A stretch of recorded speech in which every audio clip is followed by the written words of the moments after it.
नाम, पता, mobile number.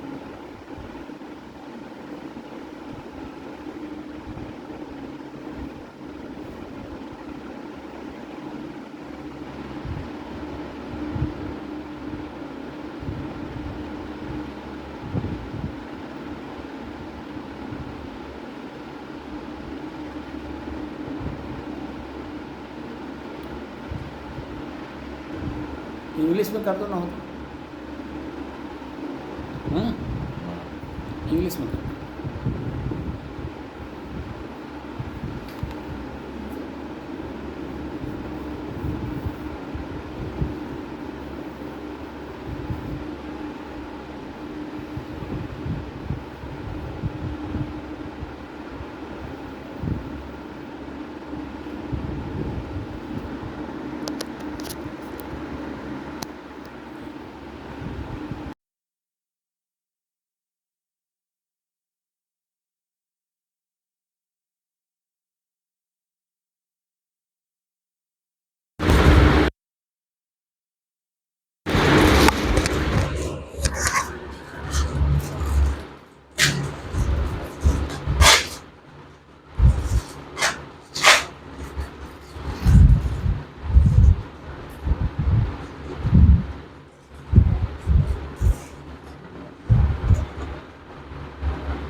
हो गया। आज आपका इस साधना का पहला दिन है। ठीक है। तो उम्र के हिसाब से हम लोगों को सहज साधना सीखना है। बिल्कुल। जो कठिन मार्ग है, कठिन मार्ग तो अपनाना नहीं है, सहज मार्ग अपनाना है। तो सहज का मतलब होता है कि जो स्वाभाविक हो, जो मेरे पकड़ में हो, मेरे से बाहर ना हो, जिसके पीछे पीछे मुझे दौड़ना हो वो कठिन है। जो मेरे पास हो, मैं उसका उपयोग कर सकता हूं, वो मेरे लिए सहज है। समझ रहे हैं? बिल्कुल। तो सहज मार्ग में हमारे जो कबीर साहब का है, सहज ध्यान रहो, सहज ध्यान रहो।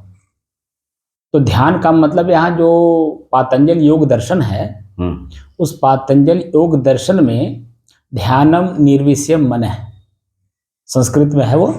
हाँ। ध्यान क्या है? ध्यानम निर्विषय मन है, मन का निर्विषय हो जाना। तो कितने विषय हैं मालूम है? बहुत से प्रकार पर आपसे मैं जानना चाहूंगा। नहीं, मैं आप जो जानते मैं उसकी बात कर रहा हूँ। 5 प्रकार के विषय हैं। अच्छा।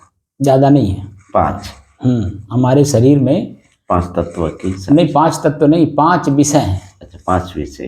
तत्व नहीं यहाँ पर। अच्छा। अब यहाँ पर शब्द को जरा गंभीरता लेनी है, क्योंकि शब्द संभारे बोलिए, शब्द के हाथ न पाओ, एक शब्द औषधि करे, एक शब्द करे घाव। समझ रहे हैं?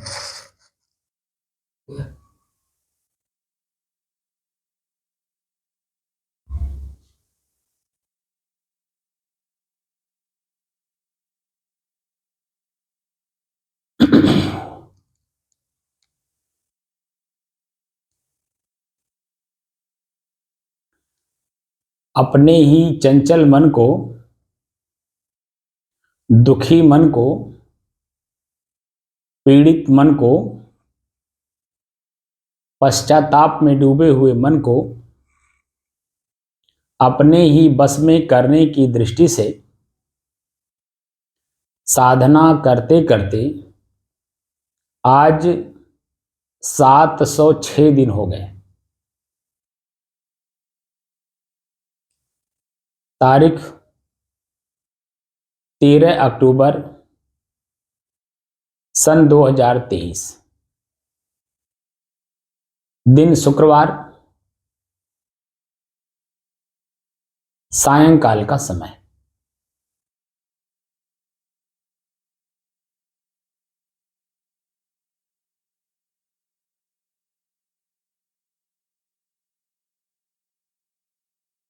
तो मनहर दास जी, आज से आपको जो साधना का नियम है 10 दिवसीय, जी। उस नियम के तहत आपको कार्य करना है। ठीक है। आपका मोबाइल आप स्वतः बंद करेंगे। जिस उद्देश्य से चल करके आप आए हैं भरूच गुजरात से, और 67 ईयर्स आपकी एज है, आयु है आपकी, जो उद्देश्य लेकर के आप आए हैं वो उद्देश्य आपको पूरा करना है। और वह उद्देश्य आपके अपने ही ऊपर शासन करने से प्राप्त होगा। ठीक है। आपको अपने आप पर ही शासन करना है। मैं हल्का सा पुश करूंगा, शब्द बोलूंगा, और उसी शब्द के सहारे आपको ऊपर चढ़ना है। अभी जो मैं कह रहा था कि सदगुरु कबीर का ये साधना है, जो मोटी हेडिंग हमने लिखा है, संत कबीर सहज समाधि योग साधना। तो संत का मतलब होता है जिसका मन इंद्रिय शरीर अपने बस में हो गया हो और शांत चित रहता हो, उसे संत कहते हैं। कबीर का मतलब होता है कि क से काया, काया माने शरीर, वीर माने जीतना, अपने ही शरीर के क्रियाओं को अपने ही बस में करना। जीतना का मतलब अपने बस में करना। नींद, भूख, प्यास, आलस, जमुहाई, जो कुछ भी सामने दृश्य दिख रहा हो, उन सभी दृश्यों को हमें अपने बस में करना है। कैसे करना है, उसके हमारे मार्गदर्शन में आपको धीरे धीरे चलना है।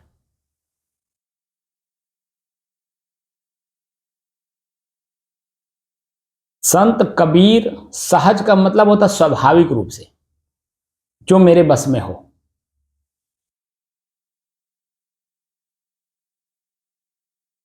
जिसे मैं सहज रूप से कर सकूं, उसमें कोई कठिनाई ना आवे। हमारी कोई भी अवस्था हो, शरीर की कोई भी अवस्था हो, जवान हो, बूढ़े हो, अधेड़ हो, जर्जर अवस्था हो, बालक हो, जवान हो, कोई भी अवस्था हो, किसी भी अवस्था में शरीर के रहने से मैं जो कार्य करने जा रहा हूं वो सहज रूप से मेरे बस में हो। तो संत कबीर सहज समाधि शब्द का मतलब होता है, समाधि का मतलब आंख मूंद करके बैठना नहीं होता है।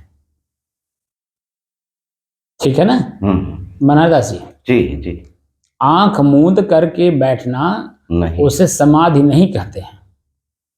समाधि शब्द का जो मतलब है वह है सम धन आधि। सम माने बराबर, आदि माने सुख और दुख। हमारे जो मन की गति है वर्तमान समय में, वो आनंद की क्षण में जा रहा है या किसी बात को याद करके दुखी हो रहा है। समझ रहे हैं? तो जो आनंद की अनुभूति है वह आपको उत्साहित करेगा, आनंद देगा और उसी कार्य को करने की बार बार प्रेरणा देगा। ठीक है ना? बिल्कुल। लेकिन जो दुख है वह एक बार सामने आने के बाद दोबारा उस कार्य को करने की मन में कोई प्रेरणा नहीं आती, बल्कि मन में घृणा होती है। दोनों की जो मध्य की जो स्थिति है हमारे मन की, उसे समाधि कहते हैं। एकदम शांत स्थिति में, शांत स्थिति, एकदम शांत स्थिति। तो समाधि का मतलब होता 24 घंटे शांत रहना, कार्य को करना, लेकिन कार्य को 3 तरह से करना है। पहले देखना है, जानना है, समझना है, तब उसे कार्य को करना है। बात समझ? जी जी। इसी आंख से देख करके कार्य करना है, जान करके करना है और समझ करके करना है कि वह जिस कार्य को मैं करने जा रहा हूं उस कार्य से मेरे मन पर क्या प्रभाव पड़ेगा। मन प्रसन्नचित होगा, आनंदित होगा, उत्साहित होगा, या मेरा मन दुखी और पीड़ित होगा। कार्य करने से पहले पूरी हर चीज को तहकीकात करना, यानी खोज कर लेना, उसके हर सिस्टम को जान लेना, उसके बाद तब उस कार्य को करना। और उस कार्य को जब आप करने लगें तो जब तक वो कार्य सिद्ध ना हो जाए, यानी वो कार्य दोबारा ना करना पड़े और उसमें हमें दो चीजें ना मिले, ना हमें सुख के रूप में मिले, ना हमें दुख के रूप में मिले, वो कार्य, जिस कार्य को हम कर रहे हैं वो कार्य सिद्ध हो, बस आपका मन एकदम शांत स्थिति में रहेगा। जैसे आप गुजरात से चले, जब तक मेरे पास आप पहुंच नहीं गए, मेरे चेहरे को आपने देख नहीं लिया, मेरे साथ बैठ करके दो चार बातें आप नहीं कर ली, तो गुजरात से चल करके और आप जब तक आप चलते रहे ट्रेन में, तब तक आपके मन की स्थिति कैसी थी। लेकिन जब पहुंच गए तो अब हमें किसी से ना पूछने की जरूरत, ना हमें चलने की जरूरत, ना हमें किसी के साथ उठने बैठने की जरूरत, क्योंकि मेरा कार्य सिद्ध हो गया। अब वहां मन किसी भी तरह का कार्य नहीं करेगा, भयभीत नहीं होगा, सशंकित नहीं होगा, दुखी नहीं होगा, पीड़ित नहीं होगा, उत्साहित नहीं होगा, कुछ नहीं, एकदम सामान्य स्थिति है। यही स्थिति हमारी अंतिम में होती है। हमारे जो कार्य की सिद्धि जो होती है, उस कार्य की सिद्धि में यही है कि हमारा मन बिल्कुल उस कार्य को दोबारा न करने की प्रेरणा देता है, हमें नहीं करना है। उसे समाधि कहते हैं, ठीक है ना जी। वो धीरे धीरे समझ जाएंगे आप। अभी तो खाली मैं आपको एक इंस्ट्रक्शन दे रहा हूं, निर्देशन, एक सुझाव दे रहा हूं। संत कबीर सहज समाधि योग का मतलब होता है जुड़ना, अपने आप से जुड़ना है, ठीक है ना जी। और पतंजलि योग दर्शन के हिसाब से है योगस चित्त वृत्ति निरोध है। चित्त में जो 5 प्रकार के विषय हैं, इनकी निराई करनी है, यानी उखाड़ के फेंकना है। जैसे आप किसानी भी किए होंगे, आप जहां रहते हैं वहां खेती है जी। आपने देखा होगा, जो मूल हमारा फसल है, उस फसल के अलावा जो कुछ भी उसमें उपजता है, हरा हरा दिखता है, उन सभी को हम बाहर निकालते हैं कि नहीं? निकालते हैं। तो उसी को बोलते हैं निराई करना। हमारे चित्त यानी मन में किसी भी प्रकार का अगर वृत्त बनी है, उस वृत्त को हमें निराई करनी है, एक एक करके, समझ रहे? एक एक करके हमें अपने ही मन से उसको उखाड़कर फेंकना है। और वो भी कैसे? देखकर, जानकर और समझकर। उसको बोलते हैं तत्ववेत्ता। जो तत्ववेत्ता होता है, तत्व मतलब होता है 5 तत्व, है ना?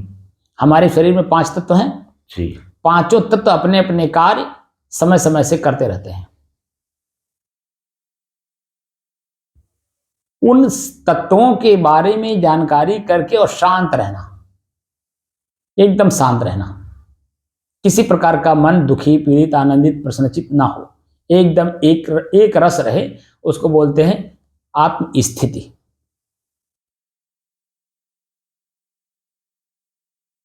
तो चित्त में जो वृत्त बनी हुई है, उसकी निराई कैसे करनी है, वो निराई करने की शैली जो हम बताएंगे, उस शैली के माध्यम से आपको करना है, ठीक है ना जी। संत कबीर सहज समाधि योग, साधना का मतलब यहां अभ्यास से है। जो साधन बताया जाएगा उसी साधन का बार बार अभ्यास करना, ठीक है ना जी। बार बार अभ्यास करेंगे तभी जाकर के वो सहज होगा।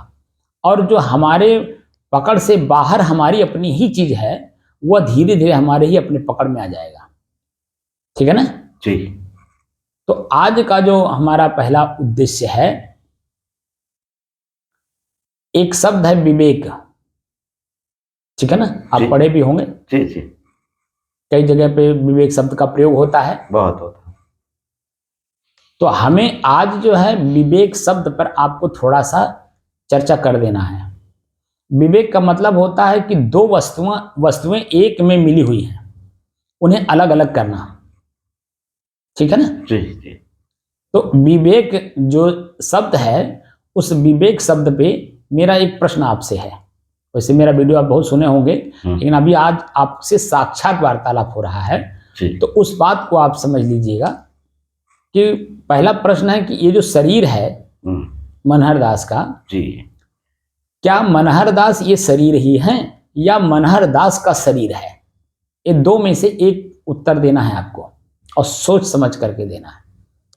ये जो शरीर है, ये शरीर मैं हूं या ये शरीर मेरा है? ये दो में से एक बताना है आपको, और सोच समझ के बताइए। सच बात तो यही है कि अभी तो मैं ही शरीर लगता हूँ। कोई बात नहीं, जो भी आपको लगता है वो आप बताइएगा। उसके आगे के जो, क्योंकि अभी तो प्रश्न शुरू किए हैं, एक स्टेप स्टेप आपको, हमें आपके मन के अंदर में जितनी भी भ्रांतियां हैं, भ्रम जिसको कहते हैं, भ्रम दूर करके सामने की जो यथा स्थिति है उसे हमें दर्शा देना है। उसको कहते हैं समझ। गुरु के पास जाने से समझ बढ़ती है, और समझ जब बढ़ जाती है तो जो शिष्य है वह भी गुरु के बराबर ही हो जाता है। ठीक है ना?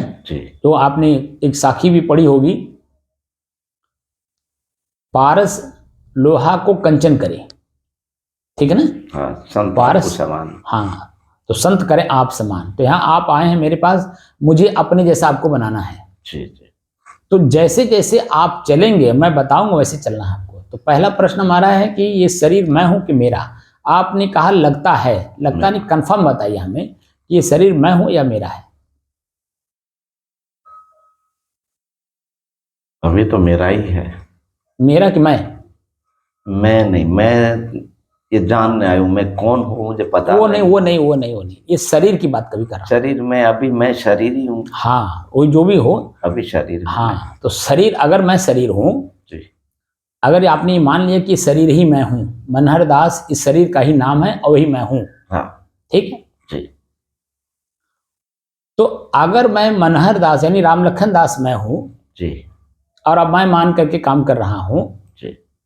तो यहां एक प्रश्न और मैं आपसे करता हूं कि हम झूठ कहां नहीं बोलते, कहां नहीं बोलते? तो आप नहीं बता पाएंगे तो मैं बता दे रहा हूं, हम अपने परिवार में झूठ नहीं बोलते। तो वहां हम क्या बोलते हैं? मेरे सर में दर्द हो रहा है। क्या हम ये कहते हैं कि मैं सर में दर्द हो रहा हूं? नहीं।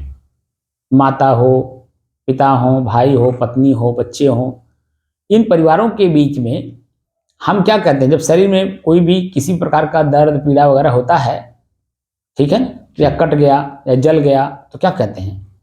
मेरी उंगली जल गई, ठीक, मेरा पैर कट गया, मेरे सर में दर्द है। क्या वहां हम कहते हैं कि मैं सर में दर्द हो रहा हूं? अगर मैं शरीर को मैं मान लूं, उसका उत्तर यहां ढूंढना है। ठीक है ना? हाँ, तो अब इससे क्या लग रहा है, मेरा कि मैं लगता है। नहीं, मेरा। जैसे जब शब्द आप प्रयोग करते हो ना परिवार में, तो क्या कहते हैं? मेरा मेरा मेरे सर में, शरीर में दर्द है, मेरे सर में दर्द है वगैरह। हाँ, मैं बोल रहा हूं ना, समझ बढ़ानी है जी। एक एक शब्द मैं इसीलिए आराम से बोल रहा हूं, समझते चलिए। मैं और मेरे का अंतर होता है, ठीक है ना? मैं मतलब मैं स्वयं, मेरा का मतलब मेरे से अलग, जैसे मेरा चद्दर, ठीक, जैसे मेरी आसनी जी। तो ये सब क्या है, मेरे से अलग है ना, ये मेरे शरीर से उतर भी जाते हैं। उतरते हैं कि नहीं उतरते हैं? जैसे चद्दर है, हाँ, अभी जब तक हम बैठे हैं यहाँ पर तब तक मेरे शरीर पे है। अभी जैसे हम यहाँ से उठेंगे तो चद्दर यहीं उतार के चलेंगे कि नहीं चलेंगे? उतार के जाएंगे। तो मेरा है कि मतलब मेरे शरीर पे है लेकिन मेरे शरीर पे नहीं है, तभी तो उतारते हैं। हाँ, बात समझ रहे हैं कि नहीं? जी जी जी। मैं बहुत धीरे धीरे आपको समझाने की कोशिश कर रहा हूँ जी। जैसे है मेरे शरीर पे, पर मेरे शरीर पे नहीं है, क्योंकि मैं इसे उतार भी देता हूं। तो मेरा का मतलब मेरे से अलग, तभी तो उतर जाता है। अगर वो मैं होता तो कैसे उतरता? उतरता नहीं उतरता। वैसे ही ये जो शरीर है ये मेरा है, न कि मैं हूं। अगर मैं होता तो आपने कितने मुर्दे को शमशान घाट पहुंचाए होंगे, या कितने संतों को आपने समाधि दी होगी, ठीक है ना। शरीर छूटने के बाद जो मिट्टी में समाधि दी जाती है, उस शरीर के अंदर जो तत्व था वो निकल गया, उस शरीर पड़ा है। जैसे गाड़ी पर से ड्राइवर उतर जाता है तो गाड़ी वहीं खड़ी रहती है कि चलती भी है। ऐसे ही शरीर के अंदर जो गाड़ी का ड्राइवर था शरीर का, वो उतर गया तो शरीर वहीं पड़ी है। आंख खुला है लेकिन पहचानता नहीं, कान खुला है लेकिन किसी का शब्द अंदर जाता नहीं, पैर खुला है लेकिन चलता नहीं, हाथ खुला है लेकिन किसी को सांत्वना नहीं देता। बात समझ रहे हैं? जी बिल्कुल। क्योंकि उस शरीर से उस शरीर की चेतना निकल गई, उसी चेतना को हमें पहचान करना, वहां तक हमें जाना है। जी प्रभु। बात समझ रहे हैं? जी प्रभु। जो मुझे जाना है, हमारे जो मंजिल है ध्यानम निर्विषयम मन है। तो मन में जो विषय हैं, अनेकों प्रकार की उलझने, अनेकों प्रकार की जो कई जन्मों से हमने अंदर भर रखा है, उसे अलग अलग करना है, लेकिन धीरे धीरे करना है और देखकर, जानकर और समझ करके करना है। तो आज मेरा जो आपका इंस्ट्रक्शन है पहला, कि ध्यानम निर्विषयम मन है। मन के अंदर में जो विषय है, 5 विषय बताया था ना, शब्द, स्पर्श, रूप, रस और गंध है, ठीक है। ये हमारे 5 इंद्रियों के हैं। हमारी जो 5 इंद्रियां हैं शरीर में, उनके ये 5 विषय हैं, वो ग्रहण करते हैं। जैसे आंख खुला, जैसे आंख खुलता है तैसे ही हम वहां वो जो सामने दृश्य रहता है अंदर ऑब्जर्व करते हैं, अंदर पकड़ते हैं। कोई सामान यहाँ आप रख के गए और आपकी आंखें देखी है कि यहाँ सामान मैं रख के गया, आप 5 मिनट के लिए बाहर गए और ये सामान यहाँ नहीं है, तो आपकी आंखें ढूंढती, भाई यहीं मैं रखा था, कहाँ चला गया? ढूंढती है कि नहीं ढूंढती है? ढूंढती है। उसे ही जो है, जो आंख ने देख रखा है पहले से, उसको तो निकालना, लेकिन वर्तमान में भी अब जो है संभल करके देखना है। जो साधना मैं बताने जा रहा हूं आपको, जो प्रयोग करना है, उस साधना में अब ठमक ठमक करके चलना है, ठमक ठमक करके देखना है, ठमक ठमक करके अपने कान से किसी का शब्द सुनना है और ठमक ठमक करके अपने शब्द को मुंह से निकालना है। समझ रहे हैं? जी बिल्कुल। तो शब्द जो सुनते हैं वो कान का विषय है। जो शब्द हमारे कान में पड़ता है, हम वैसे अपने आप को मानने लगते हैं। जैसे आपने स्फटिक पत्थर देखा होगा जी। स्फटिक पत्थर में अगर बड़ा है तो आपके समझ में बात आएगी, छोटे में नहीं समझ में आएगा। जैसे बहुत सारे हमारे महात्मा लोग उसका स्फटिक का माला भी पहने रहते हैं, लेकिन उससे पता नहीं चलता। जब बड़ा स्फटिक होता है वो ज्यादा समझ में आता है। उसके सामने जैसा सामान रखेंगे, जिस कलर का रखेंगे, ठीक है ना, वो वैसे दिखाई देने लगता है। क्यों? स्फटिक पत्थर के साथ कोई भी कलर का कोई भी सामान आप रखेंगे तो वो जो सामान है उस कलर का तो है ही है, लेकिन वो स्फटिक पत्थर भी उसी तरह से दिखने लगता है। ऐसा क्यों? कभी उसके बारे में जानने की कोशिश की? नहीं। क्योंकि स्वच्छ और निर्मल है, एकदम स्वच्छ है और निर्मल है, उसमें कुछ है ही नहीं, कोई कलर नहीं है, वो अपने आप में अपने अस्तित्व में है। वही स्फटिक पत्थर ही हम हैं, ठीक है ना।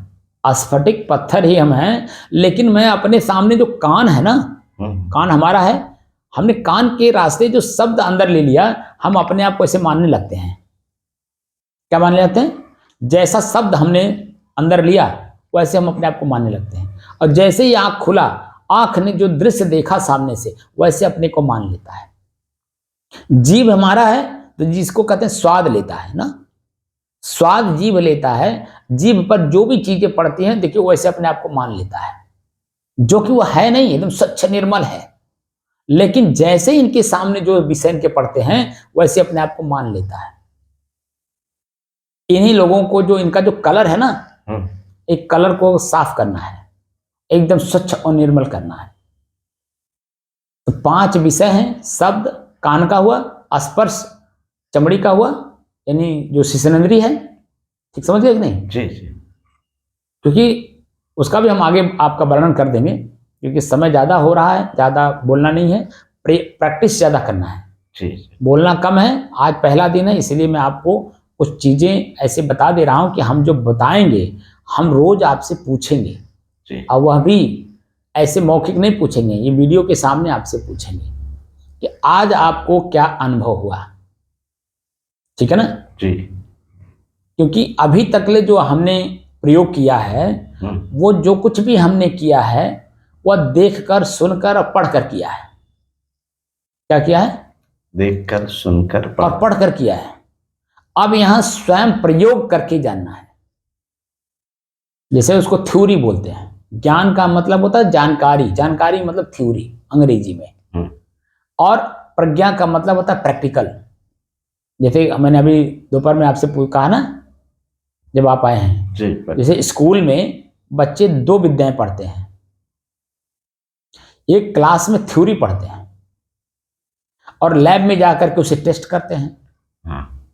तो मास्टर भी जानता है कि कौन बच्चा कितना पढ़ा, क्योंकि लैब में जब ले जाते हैं बच्चे को टेस्ट कराते हैं, उसी में तो पता चलता है कि बच्चा वास्तव में पढ़ने योग्य है, जानकारी रख रहा है, जानकारी के अनुसार कार्य कर रहा है या नहीं कर रहा है। समझ रहे नहीं? जी बिल्कुल।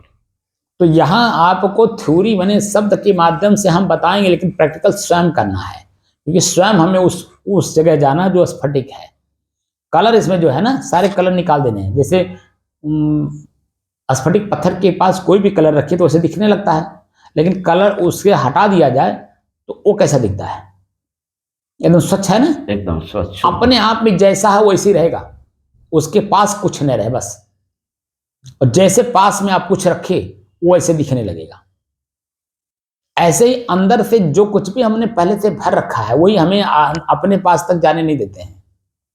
और ये आज का नहीं है, अनादिकाल से है, इसकी कोई सीमा नहीं है। कब से हमने आंख से देखा, कितना देखा पता नहीं है, कान से कितना शब्द सुना पता नहीं है, जीभ से कितना स्वाद लिया, कितना शब्द बोला कुछ पता नहीं है, पैर से कितना चल लिए हैं कोई पता नहीं है, हाथ से कितना अच्छा बुरा कार्य कर लिया कोई पता नहीं है। अब वो सब कुछ आपको जैसे जैसे अंदर आप प्रवेश करें, क्योंकि ये अंतर यात्रा करना है, ये बाह्य यात्रा नहीं है, ठीक है ना? हाँ। ये अंदर की यात्रा करना। अंदर की यात्रा करने का अपना एक नियम, जैसे बाहर का यात्रा करने का अपना सामाजिक सिस्टम नियम है, वैसे अंदर भी जाने के अपने स्वयं के नियम हैं। उसी नियम के तहत जब आप जाएंगे तो बहुत जल्दी पहुंच जाएंगे, लेकिन नियम को जैसे आप तोड़े वैसे ही जो है आपकी स्थिति क्या हो जाएगी? एक्सीडेंट कर जाएगा। कुछ ना कुछ आप देख लेंगे, कुछ ना कुछ सुन लेंगे, और वो जो सुनेंगे या देखेंगे वही आप अपने आप को मान लेंगे। तो ऐसा नहीं करना है। जो कुछ भी ये प्रकृति में हो रहा है, परिवर्तन है, प्रकृति में परिवर्तन है, ये प्रकृति में हो रहा है, आप में नहीं हो रहा है। आंख प्रकृति है, इसमें परिवर्तन होगा, कान प्रकृति है, इसमें परिवर्तन होगा। वो सब मैं धीरे धीरे बताऊंगा, आपको आगे ले चलूंगा। लेकिन जो मुख्य उद्देश्य है, मुझे स्वयं अपने आप को स्फटिक पत्थर बनाना है, ठीक है ना? बिल्कुल स्वच्छ और निर्मल जो मेरे अंदर में है उसको सब खाली करना है। तो खाली करने का जो पहला तो मैंने प्रश्न पूछा था, ये शरीर मैं हूं कि मेरा? तो ये शरीर क्या हुआ? मेरा हुआ, न कि मैं हूं। जब शरीर मेरा है तो शरीर से संबंधित हमारे आंख, नाक, कान, हाथ, पैर, बाल, इस शरीर के अंदर में जो कुछ भी है, हाड़, मांस, मल, मूत्र, वो सब कुछ तो मेरे हुए ना। अब मैं इनका क्या हुआ? इसी शरीर में जो भी चीजें हैं इनका मैं कौन हूं? अब ये तो मेरे हो गए, ये कौन है? मैं कौन हूं? मैं इनका मालिक हूं। क्या हूं? मालिक। मैं इनका मालिक हूं, ये मेरे कर्मचारी हैं। लेकिन अभी कर्मचारी मेरे ऊपर हावी हो गए। समस्या यूं है, जैसे आप तो गुजरात के रहने वाले हैं, आपने देखा होगा कि जो मालिक वर्करों पर हावी रहता है वो फैक्ट्रियां बहुत दिन तक चलती हैं। ठीक है ना। हाँ लेकिन जिस फैक्ट्री के मालिक ने कर्मचारी को अपने सिर पर बैठा लिया, वो ज्यादा दिन चलता है, नहीं, टूट जाता है ना। बिल्कुल इसमें तो कोई बट नहीं है ना। नहीं, नहीं बिल्कुल नहीं। ऐसे जो मेरी शरीर है, इस शरीर के सारी जो सिस्टम है वो सब मेरे हैं, लेकिन मैंने कभी इसका अनुभव नहीं किया। अब इनको सबको अलग अलग करना है, तो शुरुआत एक जगह से करनी है। जी तो जब ये शरीर मेरा हो गया और मैं इसी में रहता हूं, ठीक है ना, जी जी इसी शरीर में मैं रहता हूं और ये है मेरा। जैसे मकान है तो मकान में मैं रहता हूं, लेकिन मकान है मेरा। ऐसे शरीर मेरा है और रहता मैं इसी में हूं। तो मैं कौन हूं इसी शरीर में? क्या आंख से देखा हुआ दृश्य मैं हूं? क्या कान से सुना हुआ शब्द मैं हूं? क्या जीभ से लिया हुआ स्वाद मैं हूं? क्या इंद्रिय से भोगा हुआ जो विषय है, क्या वह मैं हूं?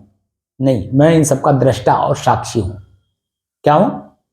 शब्द को पकड़िएगा, जी हाँ, दृष्टा साक्षी। मैं इनका दृष्टा और साक्षी हूं। ये मेरे से अलग हैं, मैं इन्हें जानता हूं, ये मुझे नहीं जानते। तो अब पहचान करना है मुझे अपने आप का। तो वहां एक प्रश्न मैं पूछता हूं कि भगवान और ईश्वर में क्या अंतर है? आपका उम्र 67 साल है, 67 ईयर, जी और पहली बार मेरे पास आए हैं।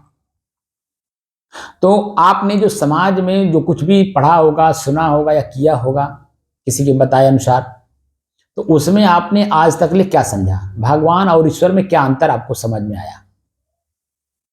मैंने तो आपके पास ही सुना है, पर ये मुझे इतना ज्ञान नहीं है इनका। नहीं, वो मैं नहीं कह रहा हूं। जिसे भगवान और ईश्वर एक हैं या दो हैं?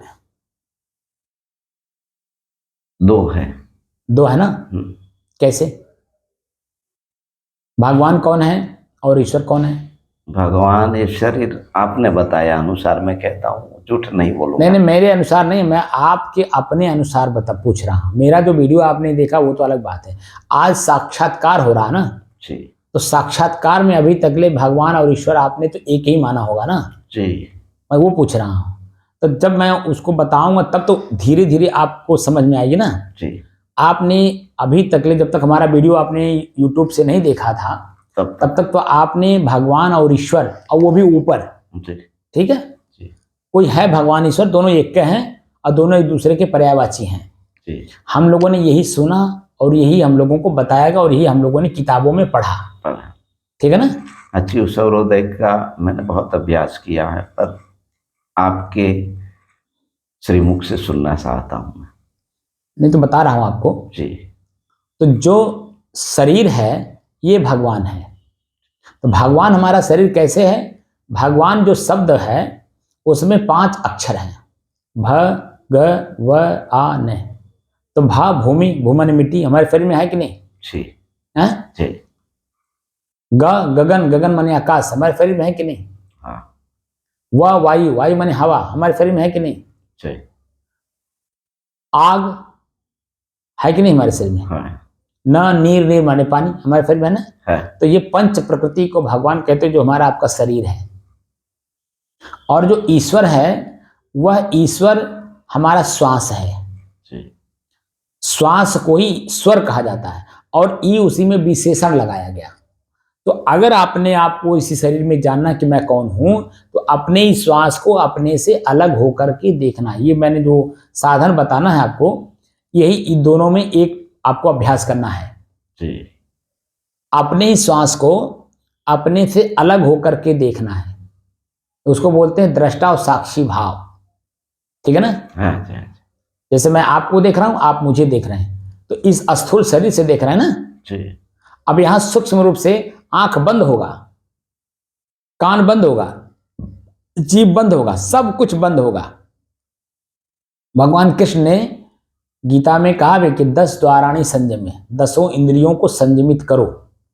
और सदगुरु कबीर ने कहा है कि 10 द्वारे तारी लावे, तब दयाल के दर्शन पावे। तारी का मतलब यहां बंद करना होता है, ठीक है ना। हाँ आंख से देखना बंद करना है, कान से सुनना बंद करना है, जीभ से स्वाद लेना बंद करना है, पैर से चलना बंद करना है, हाथ से कुछ क्रियाएं करना बंद करना है। सिर्फ एक चीज देखना कि मेरा श्वास कैसे चल रहा है। पहला प्रश्न, मेरा अपना ही श्वास कैसे चल रहा है। दूसरा इसका उत्तर है कि मुझे अपने श्वास में क्या मिल रहा है। हमारे अपने श्वास में मुझे क्या मिल रहा है। तो 6 चीजें आपको प्राप्त होंगी। आपका जो श्वास, जैसे जैसे मन, सबसे पहला है जब आप अपने श्वास को देखना शुरू करेंगे तो मन बहुत भागेगा। भागने का मतलब ख्याल करता है। शरीर यहां होगा लेकिन मन भरूच में होगा, ठीक है ना। हाँ जी। ट्रेन में होगा या जो भी पहले देख लिया होगा वहां वहां भागेगा। या वहां से जब आएगा तो शरीर में आएगा तो शरीर में दर्द दिखाएगा। यहाँ दर्द, यहाँ पीड़ा, यहाँ तनाव, यहाँ खिंचाव, यहाँ खुजली, यहाँ गर्मी, ठीक है ना। तो ये सब कुछ को देखते देखते हमें अपने श्वास को देखना है। श्वास को जब हम देखेंगे तो मनोवृत्तियां हमारी भागेंगी, याद कराएंगी, लेकिन बार बार अगर भागता है तो बार बार अपने श्वास को देखना है। तो सबसे पहला तो यही अभ्यास करिए, बाद में हम फिर आपको और आगे बता देंगे। पहला अभ्यास कम से कम 4 दिन लगातार श्वास को देखना, अपने ही श्वास को अपने से अलग होकर के देखना है, ठीक है ना जी। अपने श्वास को अपने से अलग होकर के उसे देखना है कि मेरा श्वास कैसे चला। अगर मन में कोई चिंता होगी या चिंतन होगा तो आपकी श्वास की गति तेज चलेगी। अगर मन में कुछ भी नहीं होगा तो आपके श्वास की गति सामान्य चलेगी। और जैसे ही सामान्य हुआ आपको नींद आ जाएगी। इसका जो पहला स्टेप है, मन में अगर कुछ नहीं है और श्वास की गति देखना आपने बंद कर दिया तो तुरंत नींद आ जाएगी। समझ रहे हैं? जी बिल्कुल। ये पहला स्टेप है इसका। और फिर उसके आगे का स्टेप हम स्टेप बाय स्टेप आपको ले चलेंगे। तो आज का जो पहला इंस्ट्रक्शन है वो है अपने श्वास को अपने से अलग होकर के देखना है, ठीक है ना। हाँ जी। इसको बंद करिए।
ये 2 घंटे का अभ्यास था, तो समझ में, अभी तो पहला दिन है ना, पहला दिन होने की वजह से अभी श्वास पे मन टिकता नहीं हुआ कि टिक गया, भागेगा, धीरे धीरे भागे, वो अभ्यास करते करते इस पर आके टिकेगा। इसलिए मैं दूसरी बात बताई नहीं, क्योंकि जब तक स्टेप स्टेप चलेंगे नहीं तब तक जो स्थिति हमारी बननी चाहिए वो बनेगा नहीं, ठीक है ना। लेकिन खैर धीरे धीरे होगा, अभ्यास करना है, जितना अभ्यास करेंगे उतना अच्छा है। साहिब